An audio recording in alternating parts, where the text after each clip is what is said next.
Would you like to Yes, introduce then our we can dear introduce Jalid, who has another topic, because he is going to talk about quality of life and patient preferences, patient-reported outcomes. That's his Probably big he's the specialty. best Yeah.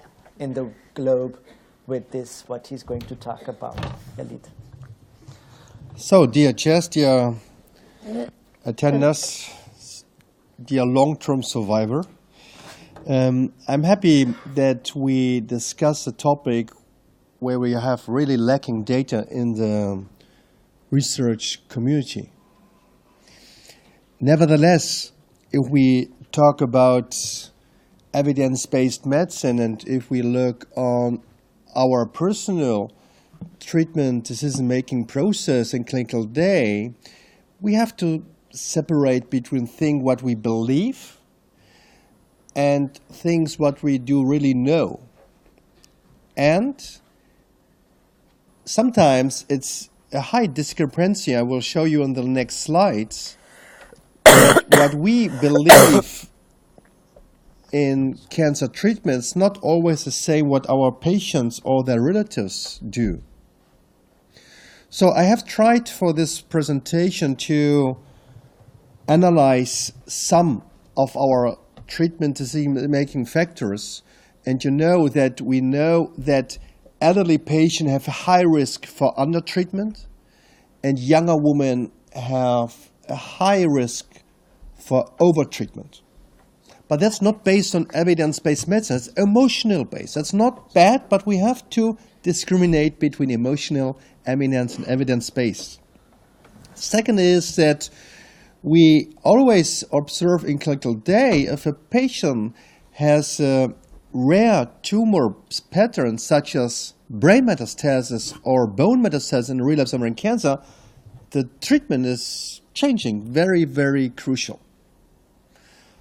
But there's no data showing that patients not benefit from the same treatment. We believe different things what we know. For instance, brain metastasis, yes, it's a poor prognostic factor. But if you look on the data, and we just analyzed 75 patients who suffer from brain metastasis and platinum-resistant disease, it's a completely different story as a patient has within his tumor carrier brain metastasis. So late onset brain or bone metastasis are completely different as you present brain metastasis or bone metastasis and the primary disease, because that's a surrogate marker for the tumor burden. But that's not evidence-based, so it's emotional-based. We talk always to include patients in our treatment decision-making process based on their patients' preferences.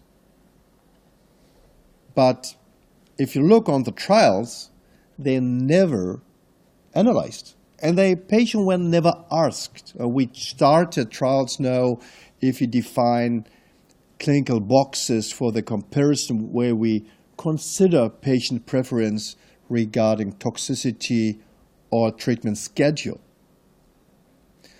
One example, we did some trials in elderly patients. We asked the patient if they prefer tablets or IV treatments, and they depend their decision on how many other pills they do taking currently. So that's some information we generally not asking our patients. Second, what we know is that experiences, information, knowledge will influence the tolerance to side effects and complications. Patients who are informed can always better handle complications such as neurotoxicity, such as skin toxicity, if you inform the patient. By how is our information process in clinical day structured and how they are translated in our clinical trials? What we know that tumor biology is important, but it's a sum of things. It's always a global interpretation. How much health has a patient and how much disease burden and life-threatening complication have the patient at the moment if I talk about the treatment decision-making process. We just have seen that the definition we use in clinical day is plausible. If you do your best and the patient come immediately to your office, it sounds be a bad sign that despite your high activity and surgery and chemotherapy and the patient progress, that is not a good story. And if there was a very long treatment-free interval, it sounds be better. But it's not a continuum. So it's never that 15 months is better than 12 and 12 is better than 6 months, because it depends on how you measure the relapse and what is the dynamic of the disease. Do you talk about lymph nodes? You have patients with lymph node metastasis in relapse and they live 20 years. Or you have patients with brain metastasis or liver metastasis. That's different. You use the definition from the 70s and 80s, discriminating 3-6 months based on a calendar and based on a technology from the 17th. And you translate it to 2017. So I have no television at home because my wife allowed me not to have a television at home to waste our few time with him, but that's a television of my brother. And now translate this to your CT scan, MRI scan, your tumor marker measurement. So you use a definition from the 80s and you measure your patients daily, weekly, with different technologies, and you believe that the platinum-resistant disease today is the same what we have 20 years ago. That's wrong, and that was the consequence that we reflect our treatment decision-making factors. And I'm really happy that 2 years ago we were able to commit in the international level that platinum-free interval is only a surrogate marker, and that we look much more on patient population who need the platinum rechallenge, patient groups who not, and that we always try to combine progression-free survival with patient-reported outcomes. So we don't want to make the radiologist happy that he explained that the tumor shrinked. Ideally, the patient feel the response. So that quality of life is crucial. It's clear and without doubt. But that quality of life is also a very important prognostic factor. That's maybe new in the last 5 to 10 years. It was very plausible that physical activity, one dimension of the multi-dimensional questionnaires of quality of lives, is important. But we have also seen that if patients have symptoms, the outcome is worse, the toxicity is higher. So we have to discriminate patients between symptomatic and asymptomatic groups, and not retrospectively, prospectively, because even if you have ascites, it's not 100% that you have symptoms based on ascites. It can induce symptoms, but that's not enough. So you must look prospectively on this. And what also is wonderful, that even the role of function and social activities influence the overall survival. So in the next slides, I will show you some of the results, and I thank even the faculty for supporting these in the last years. And we starting to discuss today super responder, new target therapies. Yes, that's fine, but nevertheless, recurrent ovarian cancer is an uncurable disease. And that's the first sentence I always say to my patients directly. There's no cure. Nevertheless, half of our patients in relapse ovarian cancer use our treatment with the target of cure. If you ask them. CR125 response in the physician mouth translated to a patient means sometimes completely different things. I don't want to interpretate this. I only want to highlight there is some disbalance, and maybe we have to communicate in a different way to our patients. Maybe.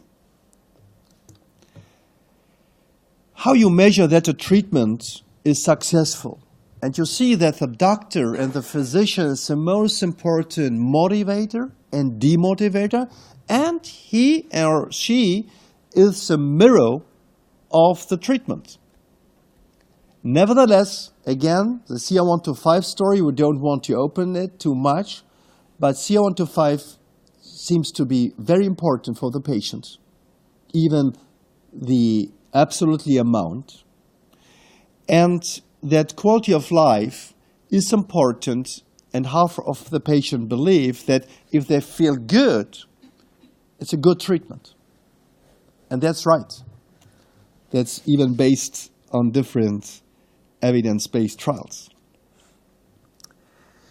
If we look on symptoms and we want to interpret and to balance harming or beneficial for the patient in tumor control, we have to understand that most of the patients suffer from symptoms. And I'm always shocked in my hospital if I look on the patient file. There's no patient with alopecia, there's no nausea, there's no fatigue syndrome, despite the fact that 80% of the patients have it. But it seems to be normal that the doctor even not write it on the file. So weakness and especially the non-hematological side effects are so crucial for the patients. And if you ask the patients what was the most worst symptoms in your disease, in most of the cases you get the response, it's alopecia, it's nausea, and all the other things. And we did the trial in 10, 12 countries. It's always the same answer in Romania, in Italy, in French, and in Germany, despite the differences in the health system. So we just finished the Expression 4 trial, and we will submit it to the ECCO, and we able to include 2,100 patients. And we can be really proud because patients want to articulate their information knowledge. I will show you only the interim analyzer from the ECCO, and the final data I think you will see at ECCO this year. And again, we asked them about maintenance treatment. And we asked them, what is the most disturbing side effect of your maintenance treatment? And you see, it's neurotoxicity, it's nausea, it's vomiting, it's alopecia, but that's not attributed to the maintenance treatment. Most of these patients received bevacizumab and some few patients in the trial with PARP inhibitors. But again, the association, the correlation of side effects with the drug is not clear for our patients. So maybe again, a task for information, education of patients and relatives, because neurotoxicity is coming from the first treatment. It can be enhanced with any drug, but it's not the causal thing. And that's very important that we educate the patient, because that can be a reason why patients are compliant or non-compliant, maybe. So if we ask, do you accept treatment for the whole life? And you see the patient accept if you have a tumor control, and despite the fact that cure is not always achievable, the acceptance of longer treatment is very high in relapse ovarian cancer. And you know the median age of these patients is 62, 64, and generally they have even other drugs. So the acceptance is high. That's a very important message even for the authorities. If we look to niraparib and the maintenance treatment, I'm really happy that Mirza and all the investigators committed to look even on patient-reported outcomes and even to look if the effect can survive the next and maybe the after next treatment. That's very important because it's not neither nor. It's what treatment at what time and what is the benefit of the patient if they have no ascites, if they have no bowel obstruction, no perfusion. I think it's crucial. And you see, the data are really strong, and I think we will have new data in the next years what will support these. Coming back to toxicity, I already mentioned that non-hematological side effects are very crucial for the patients. And what side effects catch you as a patient and let you home alone, your family alone, capture you in a hospital or the doctor? I have many patients, they select the treatment with the fewest contact of the physician. That's the reason why weekly or 5-day schedules are sometimes different, because they want to be free. They want to be free and focus on daily activities. So if you interpret thrombocytopenia, then the question for me is, how many blood transfusion, thrombocyte infusion must be given? And there was very, very few, so that's not so relevant. Not so relevant, even from the patient's perspective. What's about the dose reduction? We will see in the next years what is the best dose even for this drug. But again, more important is how many control and touching the doctors and nurses is important for me as a patient. That's what patients tell me and articulate in the trials. So patient-reported outcomes, I think compliance is one important factor, and how they able to complete the treatment. That's very important. How is the rate of early stopping regarding toxicity, independent from the grade. Independent from the grade. That's important, because sometimes grade 1 is more important for the patient than grade 4 for 2 days. But that's fine, and showing that this drug is good. I'm not really a fan of the quality of life interpretations.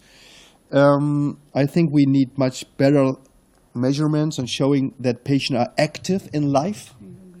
That's always the same graphs, that there's no much difference, but that's not. But you see, it's a stable quality of life measurements. But I'm not really satisfied because they are not designed for maintenance treatment. And last of the least, think about non-curable. But if you are non-curable, you want to live longer and in a good quality of life. And that's the reason, and I'm even thankful the faculty that we just started the GCIG NGOT survey in long-term survivor. And you see my patient in the middle, she received 155 chemotherapies and cancer treatments in 8 years. And she was working up to 4 weeks before she died 2 years ago. And I visited her church. And I was really impressed because they are very, very old women. And they are not doing many sports. They're singing, they're praying, they have a clear rhythm in the day. But they are not really lifestyle healthy. So that was the reason why I thought we have to understand and to study our individual long-term survivor patients.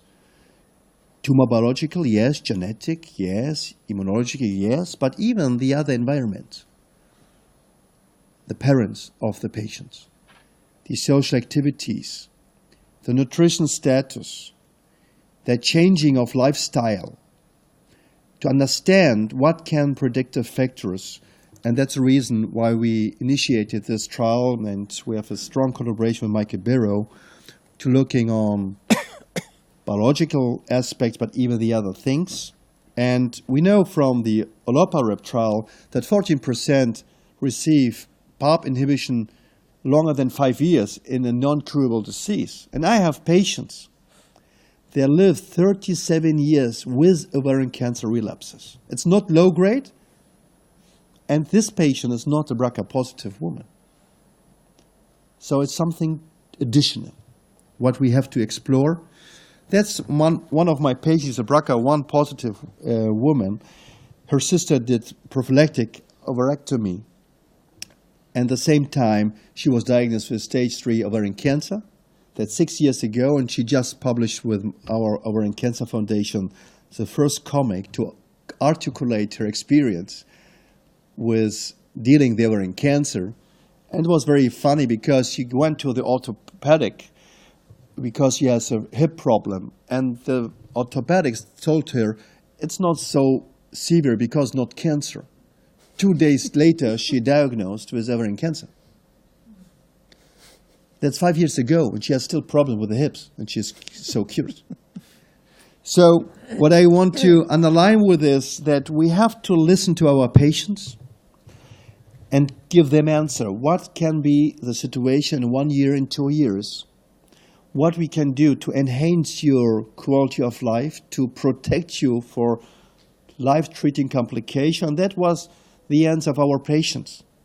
They want more information, what they understand. They want more effective treatments, and they want that we be aware that we have side effects where we as a physician not have very good instruments such as fatigue. And we have to respect the patient's preferences, expectations.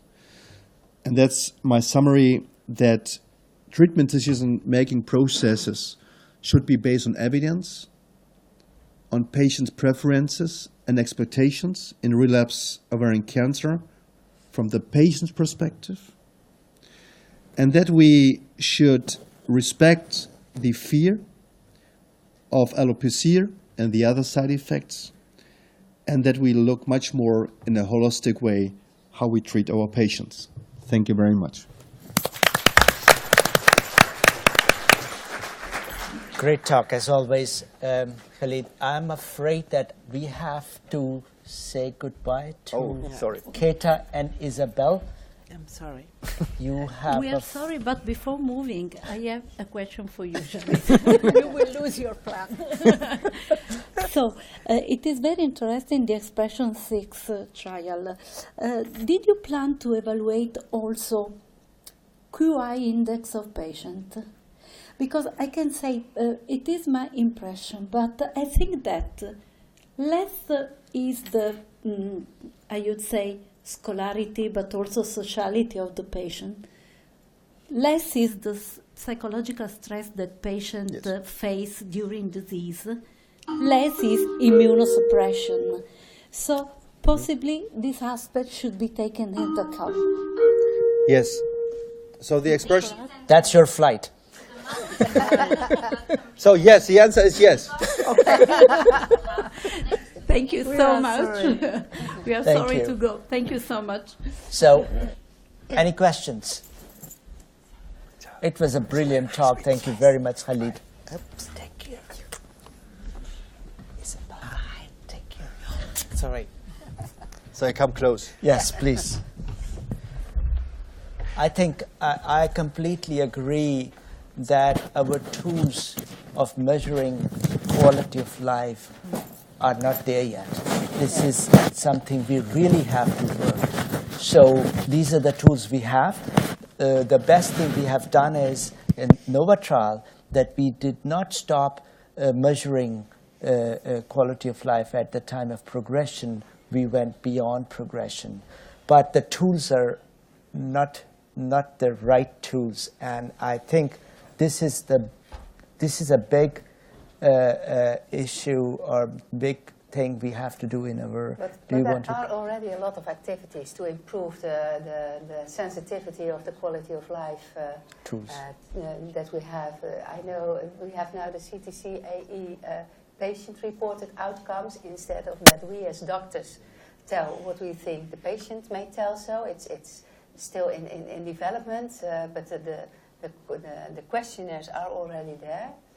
But they have to be validated in different languages, of course. And we have also in the EYTC now questionnaires that go deep into the quality of life and react on the responding answers of the patient. So I think that in the future we will better measure the quality of life of the patients and the importance of the complaints that they experience. Yes, I think we made already success and progress. And for evaluating a treatment, I think it's important to understand when do the patients start. So is she symptomatic or is it asymptomatic? If it's symptomatic, then you have to maybe use symptom control things. If the patient's asymptomatic, that's a different thing, even in the interpretation of the effect. Yes. But I think we will make the progress now because we evaluate them, and we think even in a sequential regimen that we look if we have the benefit even later, yes, and what additional problems we induce the patient with our drugs or medical intervention. That's for everything, even for surgery. It's the same. So we believe always we help the patient, but the question is for what? And I think to discriminate, because it's relapse is not relapse. And but I'm happy that we in the cancer community have the awareness, and I'm sure that we go further in the further direction. Yes, yes. So one last question. If not, I would like to ask my question once again, although now we are at quality of life. The question I asked to start with, can I have my question, please? So, sorry that Isabel and Keta has left. Which patients do you think should be treated with PARP inhibitor maintenance therapy, assuming this indication is there? Is it germline BRCA positive population alone? Is it germline BRCA positive and HRE positive patients? Or is it patients who have platinum sensitive disease and have responded? So we did cleaned the field. There were no hands on the first two, only in the last. Thank you very much. Although you're a little bit hesitating and do Yeah. hands like this. So first of all, I would like to thank you all for coming here, and most I would like to thank the honorable, very sound the faculty. Thank you very much, and thank you very much, Tesaro, for giving us time to discuss this very important field. I feel that with the entrance of PARP inhibitors, we are changing the course of disease, and for some patients, this disease is going to be changed to a chronic disease. I'm not saying that we are going to cure that, but we are changing this to a chronic disease, which is very important to our patients. Thank you.